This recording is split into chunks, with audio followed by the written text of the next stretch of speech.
You've definitely heard me refer to it quite a bit on the channel because it's the main grape in Beaujolais wines, which you know are one of my favorites. Uh,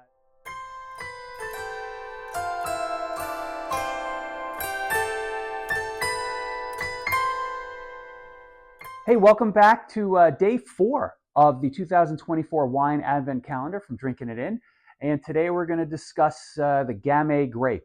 Gamay is a red wine, red grape.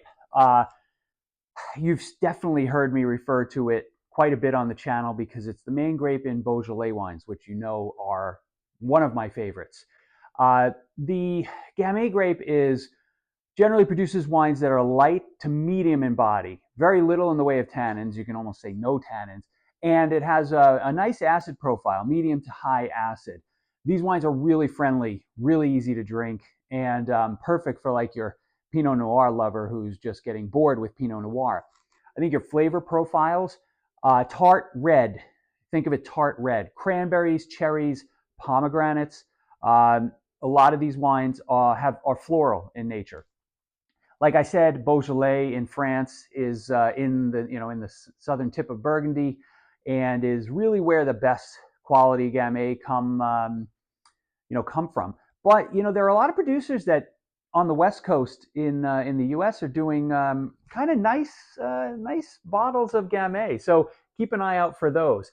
I think one of the wines that I always love or one of the producers that I always love is Marcel Lapierre.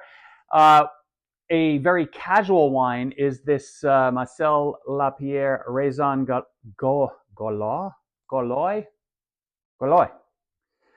It's a fun version of Gamay. It's not as serious as like their Morgon Grand Cru Beaujolais, but really, really easy to drink, and it's a crowd pleaser. It'll be fun to have at the table. I recently did a Beaujolais reboot that kind of covered the topic with much greater detail. So have a look over here if you want to refer to it, and I'll see you tomorrow for day 5.